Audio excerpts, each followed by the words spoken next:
সময়গুলো যেন এক নিমেষে চলে যায়, তাই না? যখন তুমি খুব ভালো থাকবে সময়গুলো এরকমভাবেই চোখের নিমেষে চলে যাবে। আরও একটা নতুন বছর চলে এলো দেখতে দেখতে। শুভ নববর্ষের বড়োদেরকে প্রণাম আর ছোটোদেরকে আমার অনেক ভালোবাসা। সো হ্যালো ফ্রেন্ডস, আরও একটা নতুন সকাল আর আরও একটা নতুন ভিডিও। আমি ঘুম ভেঙে গেছিলো খুব সকালে, তারপরে দেখলাম জান ওয়াকিংয়ে গেছে আর আজ জান প্রায় 16 কিলোমিটার হেঁটেছে। আমি তো পুরো অবাক। আর যখন জান গেছিলো তখন আমার তানভি ঘুমাচ্ছিল, তাই আমি ভাবলাম এই আমার সুযোগ, আমি কিছু কাজ যতটা পারি আমি একটু এগিয়ে নিই। তাই সকালবেলায় ঘুম থেকে উঠেই আমি বাগানে ধোয়াধুয়ির কাজটা করছিলাম। অ্যাকচুয়ালি যখন আমি বড় হচ্ছি, আরও বড় হচ্ছি, তখন বুঝতে পারছি যে মারা কীভাবে একা হাতে সংসার সামলেছে। এখন যেহেতু আমি নিজের সংসার সামলাচ্ছি, তো বুঝতে পারছি যে মারা আমাদের জন্য কী করেছে, ইনফ্যাক্ট এখনও করছে আমার মা। সো দেখো জান চলে এসেছে, তাই মেয়েকে আমি জানের কাছে দিলাম আর তারপর আমি জামাগুলো ক্লিন করতে দিলাম। আর আজকে পয়লা বৈশাখ, তো একটু তো এক্সট্রা কাজ থাকেই, কারণ ভাবলাম যে সমস্ত বেডের কভারগুলো চেঞ্জ করব, তাই দুটো ঘরের বেড কভারগুলো চেঞ্জ করে নিলাম। আর আমার বোনও গেছিলো জিমে, সো আমি এইটুকু টাইম আমাকেই করতে হচ্ছিলো। আর আমি নিজে করি এগুলো বেশিরভাগটাই, ও মেয়েকে দেখে। আর আমি মেয়ে দেখলে আমার এই কাজগুলো করে নিতে আমার বেশিক্ষণ টাইম লাগে না, তাই আমি নিজেই করে নিই। জানের ঘরটা ক্লিন থাকলে আমার সত্যিই খুব ভালো লাগে, কারণ ও ছবি আঁকা, বই পড়া, অফিস সমস্ত এই রুমেই করে। সো দিনের বেশিরভাগ টাইমটাই ও এই ঘরেই কাটায়। তো আমি চেষ্টা করি ক্লিন রাখার যতটুকু সম্ভব আমার পক্ষে। তো সকালবেলায় ঘুম থেকে উঠেই প্রথমেই চলে এসেছিলাম জানের ঘরে, আর সুন্দর করে আমি গুছিয়ে দিচ্ছিলাম। আমি এই নীল কালারের বেড কভারটা পেরেছিলাম, আর দেখো আমি কীরকমভাবে ঘর গোছাই।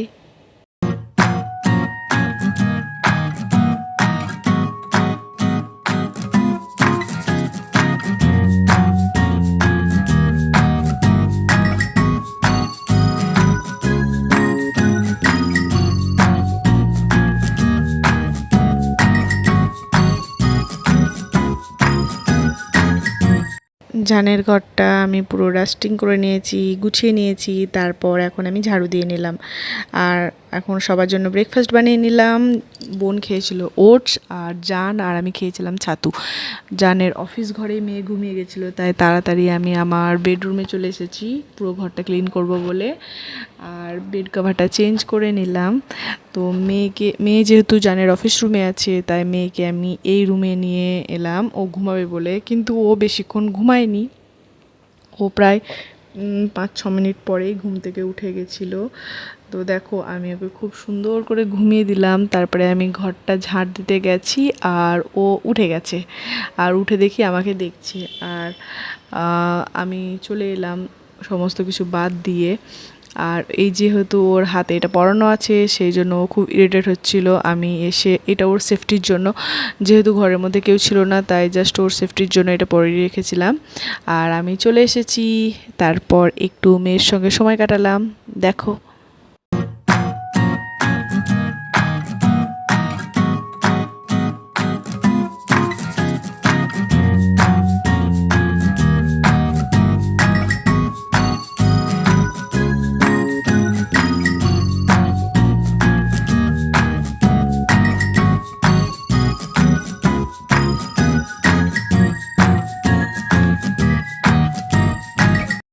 তারপর আমি জানের কাছে আমি তানভিকে রেখে আমি জানের জন্য একটু তরমুজ কেটে নিয়ে এসেছি, আর এই তরমুজটা মেয়েও খেয়েছে একটুকুনি।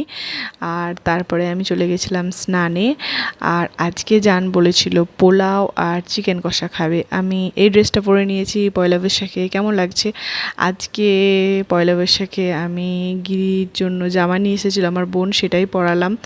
আমি পুজো করে নিচ্ছি। দেখো আর আমার গিরিকে কতটা সুন্দর লাগছে। আমার ছেলে আর আমি একই কালারের ড্রেস পরেছি। ও ডিপ গ্রিন কালারের একটা ড্রেস পরেছে, আর আমিও একটা ডিপ গ্রিন কালারের ড্রেস পরেছি। তো কেমন লাগছে বলো।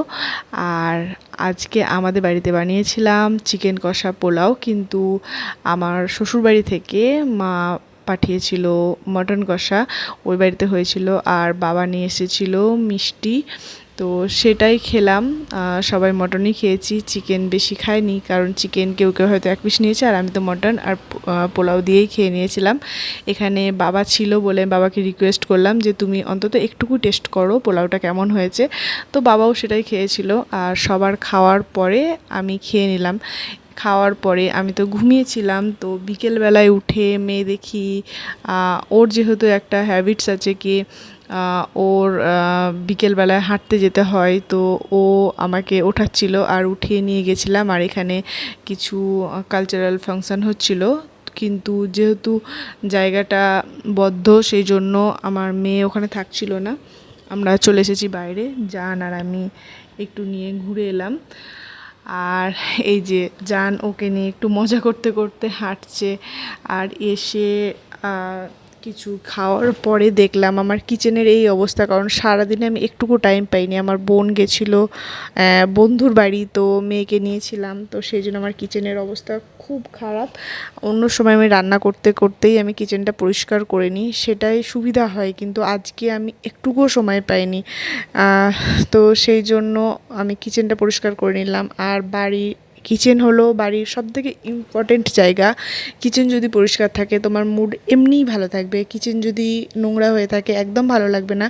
সো রাত্রেবেলায় আমি অন্তত ঘুমানোর আগে কিচেনটা পরিষ্কার করেই ঘুমাই, কারণ সকালবেলায় উঠে কিচেন যদি পরিষ্কার থাকে এমনিই মুড ভালো হয়ে যায়। আর দেখতে পাচ্ছ কতটা কাজ ছিল, প্রায় আমার 1.5 থেকে 2 ঘন্টা লেগেছে কিচেনটা পরিষ্কার করতে। পুরো বেসিনে জমা বাসন, তারপর গ্যাসে যেহেতু রান্না টান্না হয়েছে আমি কিচ্ছু মুছতে পারিনি, টাইম মেয়ে কাজ ছিল বলে।